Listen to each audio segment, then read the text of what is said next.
These means होता है ये सब, और दोज मीन्स होता है ये सब। ध्यान से सुनो। लेकिन क्या करा, these is use with nearly. Nearly means क्या होता है, नजदीक। Nearly more thing. Those is use with और अवेयर मैनी। मतलब दीज का जो है नजदीक का वस्तु का हमको संकेत करता है। दीज जो है नजदीक का वस्तु को संकेत करता है, दोज जो है दूर का वस्तु को संकेत करता है।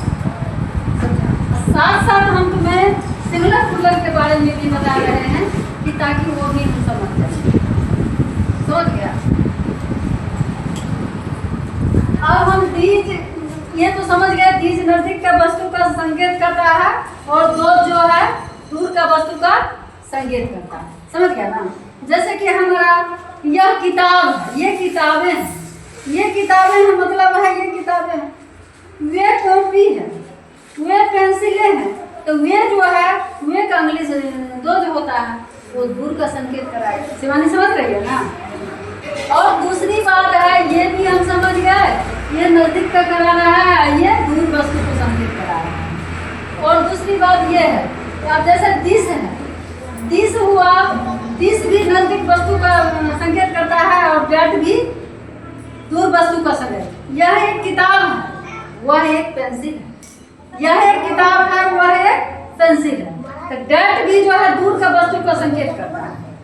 डेट जो है दूर वस्तु को संकेत करता है और दिस जो है नजदीक वस्तु का संकेत करता है। ये चारों में हम डिफरेंस क्या समझा रहे हैं तुम लोग को। देखो जैसे this is an apple, this is an apple. यहाँ हम क्या लिखे हैं, these are apples, these are apples का है। दिस का प्लूरल क्या है,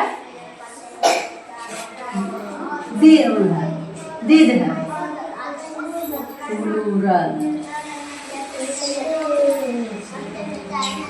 सिंगुलर। समझ गया ना? तो दिस का प्लूरल क्या है, दिस। दिस का प्लूरल क्या है, और डेट का प्लूरल क्या है, दो। डेट का प्लूरल क्या है, दो। दिस का प्लूरल क्या है, दिस। दिस भी नजदीक का वस्तु का संकेत करता है। शिवानी समझ रही है ना?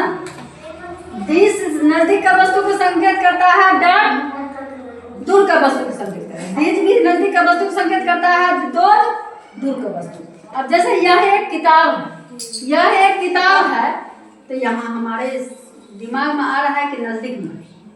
वह एक पेंसिल है, तो डेट हुआ, वह का इंग्लिश डेट हुआ ना। ये किताबें हैं, तो किताबें का मतलब हुआ एक से ज्यादा।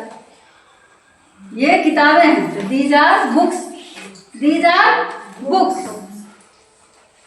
दोज आर पेन्स, वे कलमें हैं, वे कलमें हैं, तो दोज आर पेन्स।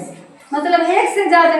दीज दो जो है प्लूरल के लिए है और दिस डेट जो है सिंगुलर के लिए है। लड्डू समझ रहा है ना? दिस और डेट जो है सिंगुलर के लिए है और दीज दो जो है प्लूरल के लिए है। दिस नजदीक के लिए है और डेट दूर के लिए है। दीज नजदीक के लिए है, दो दूर के लिए है। सोनू समझ रहा है ना? अब देखो, that is butterfly, that is butterfly मतलब वह तितली है, वह तितली है। दूर कर, वह तितली है। 2000 बटरफ्लाई, 2000 बटरफ्लाई, वे तितलियां हैं। मतलब एक से ज्यादा तितलियां। वह तितली है, तो डेट इज बटरफ्लाई मतलब एक तितली का बोध करा रहा है। एक तितली का बोध, एक बटरफ्लाई का बोध करा रहा है। और 2000 बटरफ्लाई, 2000 बटरफ्लाई मतलब वे तितलियां। अब देखो, this is grape, this is grape मतलब यह अंगूर है, यह अंगूर है। नजदीक का वस्तु का संकेत कर रहा है एक वस्तु का, एक अंगूर का। इसी जगह है दीज आर ग्रेप्स, ये अंगूरें हैं। नजदीक है, ये भी नजदीक का वस्तु का संकेत कर रहा है, ये भी। लेकिन ये एक है, ये अनेक है। ये एक है, ये अनेक है। ये अंगूर, एक अंगूर का बोध करा रहा है और एक से अनेक का। ये अंगूर है और ये अंगूरे हैं। समझ में आ रहा है ना? अब देखो, that is bird, that is bird,